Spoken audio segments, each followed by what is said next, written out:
Welcome everyone to Arts Class and Everything in Between. I am your host, aka Eileen, the little crafter. It didn't want to come out. I don't know. Wow, guys, thank you so much for the 548 hits. You guys rock and are amazing. I do have some special announcement right now. I would like to wish my niece, Jaylene, a happy birthday and a special congratulations to my son who won 2 awards. Awesome job. You go, my little man. Can't say little man anymore because, my goodness, he is much taller than I am. My son passed me in height. I just, wow. I feel like he can pat me on my head. Alrighty, so today's show, it is my must-watch TV programs. Now, I know that not all of it are you going to agree with. Some of it you've never heard of, or, some of it is on Netflix, some of it is on demand, and some of it is just summer viewing, and I don't think one of them is available unless you have a Showtime subscription. So, but it did make my list in case you do have Showtime. So let us go with let's start off with number 12. So number 12 is Bar Rescue. I'm not a huge fan of reality TV, but I do like this show. I don't know what it is about it. Don Taffet is, a guy that knows supposedly what he's doing. Supposedly. Of course he does, because he wouldn't have the show. He comes in and helps people, who ask for help. It does get a little intense with the cursing and, but they do bleep it out. And it's on the Spike Network. And I think I like it because, I don't know. I guess I'm a sucker for, other people, helping other people. But I'm not too crazy about the tough love approach. I know that sometimes people do need that. And it just, I don't know. It rubs me a little the wrong way. I don't know. I'm just not a huge fan of that. But I do like the show. I watch it on Sundays, But I don't watch it very often. I do have to say. Only on Sundays. I guess it's a Sunday show, but I don't watch it every Sunday. Because we do watch car shows. And, yeah. So,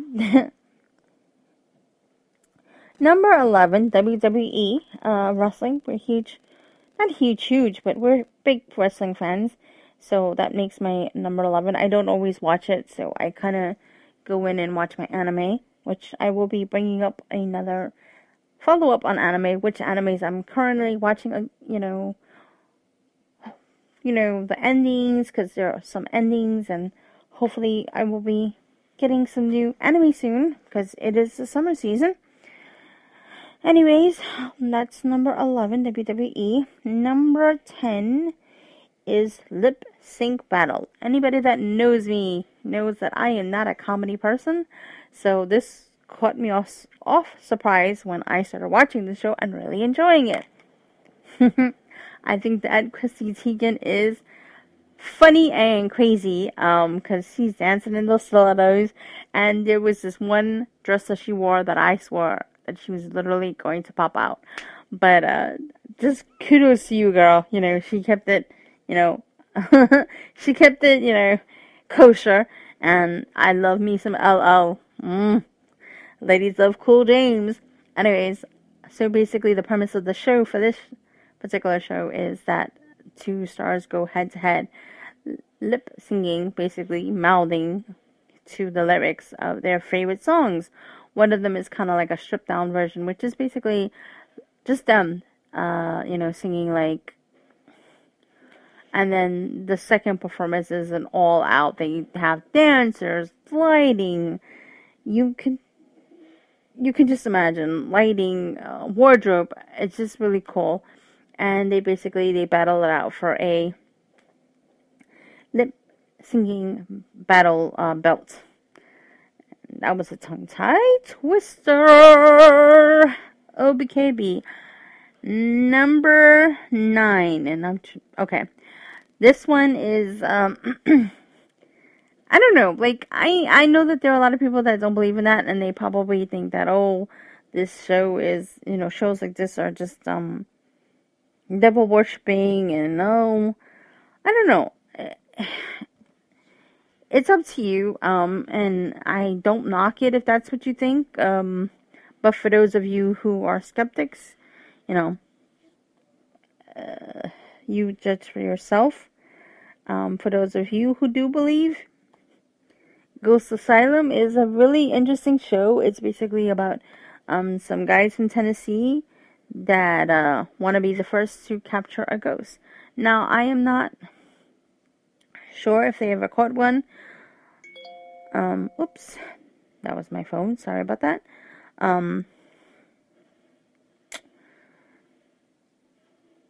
Okay, lost my train of thought. So they want to be the first people to catch a ghost, and they are using what they like to say, science and ingenuity and some sudden is it backwater or know-how, sudden know-how. Basically, it's your kind of tinkering, in your tool shed type of deal, to make something. And I think that everybody in their own way and in their own culture does that. So I kind of can relate to that, the tinkering of things and seeing different people do different crazy things. Trial and error. Like, are you sure that's not going to blow up? I'm going to stand over here. Way over here. With a fire extinguisher situation. So yeah, so I kind of, I like that. And I like that the fact that they're trying to do that and use what they know. But I'm not too crazy about them actually catching a ghost. Not for the reasons that you think. I don't know if it's helpful to the ghost. I don't know, if it's going to harm them. If it's a spirit that doesn't needs help, how are you going to help them in that form? Just, that's just my opinion. But I think that they're trying to do it, and I would like to see if they succeed and how, if they did, like how is the premise of the show going to continue and where they're going to go through their journey as ghost hunters. So I think that's pretty interesting. Number 8 is believe it or not, a car show, a Wheeler Dealers. Basically, it is about two guys that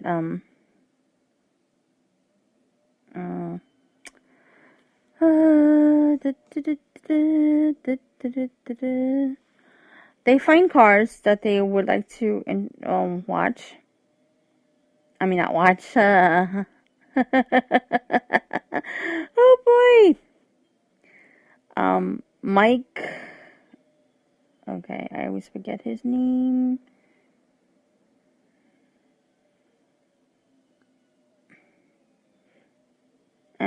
Okay, so it's Mike Brewer and Ed Tyner. Mike is the one that basically, I wouldn't say he's the brain of the operations, but he buys the cars for a certain amount of, a certain amount of money, and he wants to turn it into a profit. And Ed China is basically, I think, so he's kind of the brains, and Ed is the bronze, but Ed also is very smart. I like how his brain works. Watching him, bring these cars back to life and restoring them and making them look extremely like brand new is amazing. So, I think they both are, their personality is well matched with each other. They don't fight. There's no drama. Well, I don't know. I don't know what's off camera. So, but it is a British show, and I like it because they actually use words, from different not different language. Sorry about that. Don't mean to insult anybody. What I want to say is they use a different lingo or language, in terms of like certain things like quids or things like that. A different different just words that we normally don't use here in the States.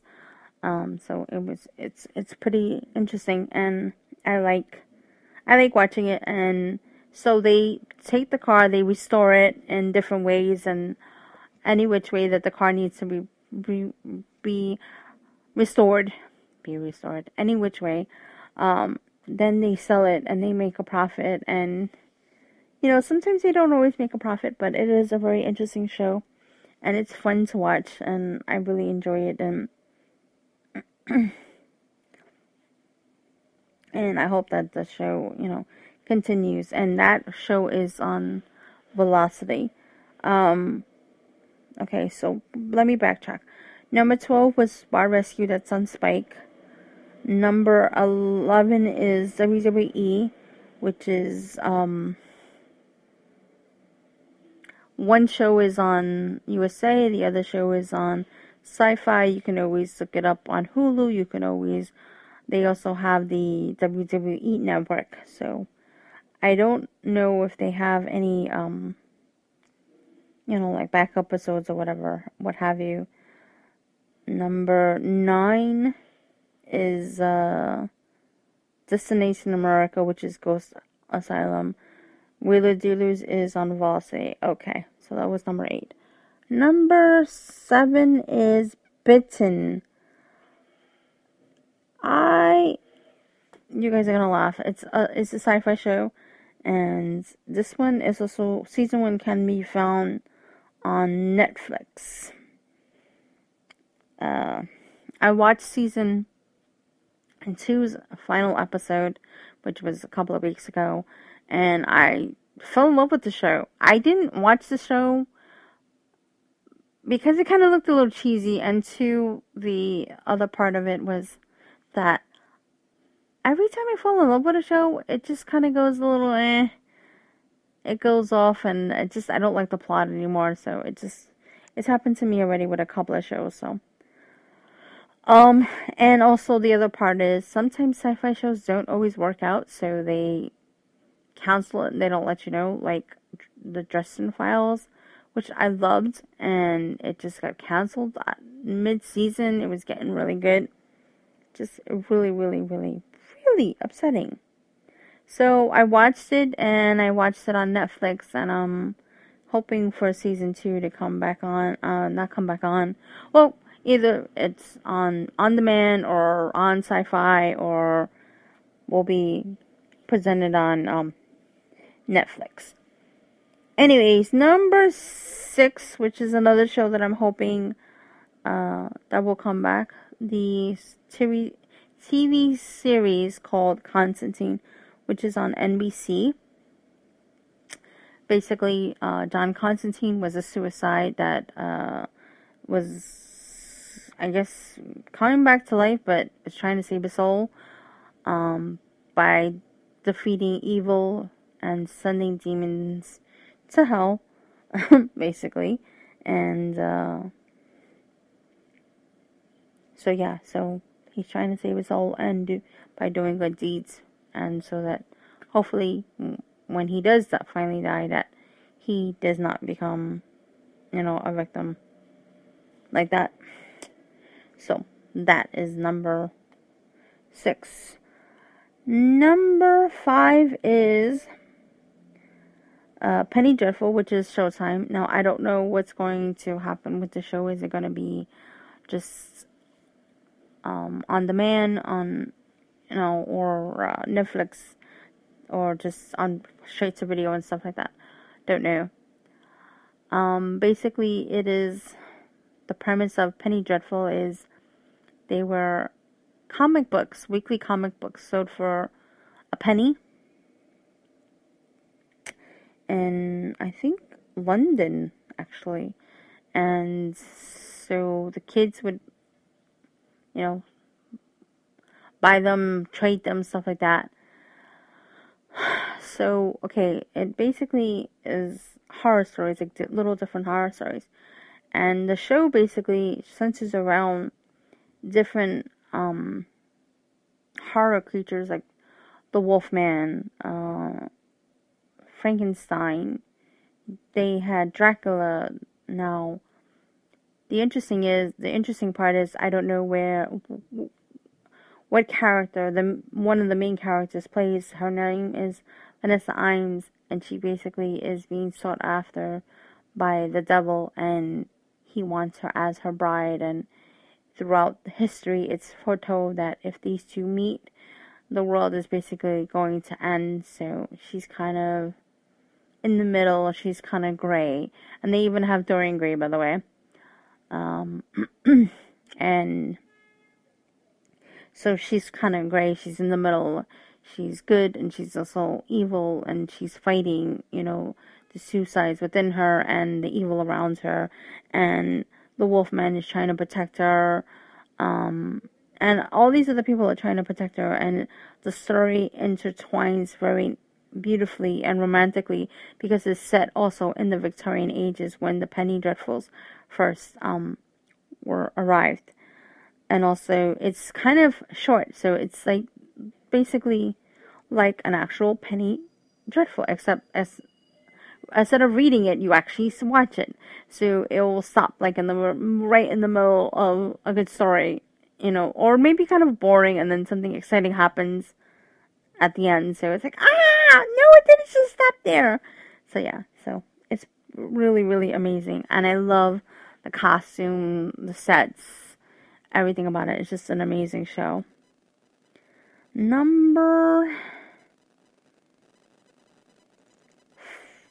That was 5, Penny Dreadful Showtime. Number 4 is The Strain. It's on FX. I heard that it's going to restart on July 17th. It's basically a book by the same name. These creatures, these ancient creatures are vampires, and they have like these type of vampire, like not vampire, but worms in them. And these worms, once they infect you, they turn you. So this ancient race basically had a truce with the humans, but one of them had broke the truce, and he is now trying to take over and destroy the world and become basically, I guess, like the king vampire. And he's done this throughout history, and you'll see that in the story throughout the history. And basically, New York is in turmoil, and the ancient ones somehow come into the city undetected, and they're trying to recruit people in order to stop him, along with the other people that have been his victims. One of them was even a victim through the Nazi camps for the Jews, and it was a really sad episode. And you get to see why he wants to hunt the vampires and why he lived his life the way he did. So yeah, and so that is number 4, The Strain, FX. Number 3 is Forever. It's on ABC. I think it's also on demand. Don't know if it's gonna be anywhere else. I think also you can catch other episodes on Hulu as well. Basically, it's about a doctor, Henry Morgan, who basically didn't like what happened. His family was losing money, so they decided to start helping them transport slaves. And Henry despised it and went aboard the ship and became a ship doctor to make sure that the slaves were treated well and didn't get sick. His true purpose was to help free them. And in the process of saving someone and one of the slaves, he got shot, and now basically, was thrown overboard. So every time he dies, he is naked and he comes out of water. So that makes a pretty interesting story. And kind of kooky, because imagine that in this day and age. Yeah, so I think he was 2,000 years old or 1,000 years old. Has lived a very interesting life. So that is Forever. Number 2, which was number 3 on ABC. Number 2 is Dead Files. Basically, Amy and Steve, they don't meet. Steve is a retired New York police officer. He investigates the history, the location. He actually interviews the witnesses. And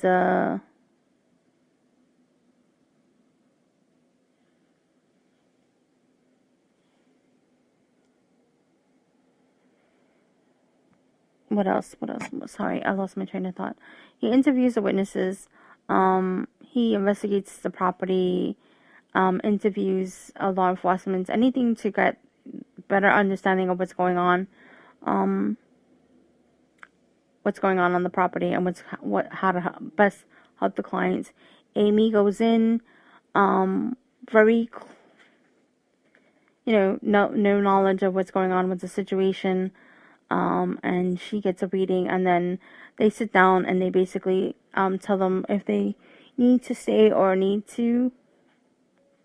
if they can stay or if they need to go, how dangerous, and if they can stay, how can they stay, basically how to help them stay, what they need to do to fix the problem. If they need to go, then she definitely will tell them, that they can't fight this problem. Number 1 is Blacklist. Blacklist is just an amazing show. It's on NBC. Basically, it's about Raymond Reddington, who is the number 1 person on the FBI list. He just walks into the FBI headquarters and asks for Elizabeth. Oh God, I always forget the last name. Anyway, he asks for this person, this agent that nobody's heard of at the time because she's a newbie, and they basically solve the list, basically the blacklist of people who are wanted by different agencies because they are criminals. So that is my top 12 much watched TV. I hope that you enjoyed this list, and thank you so much. And I don't think I'll make a post about this, but if I do, I'll put the link down below. You can find me at EileenTheLittleCrafter.com. Please, if you agree with the list, let me know. If you don't, let me know what your favorite shows are, and I'll see you next week. Bye for now.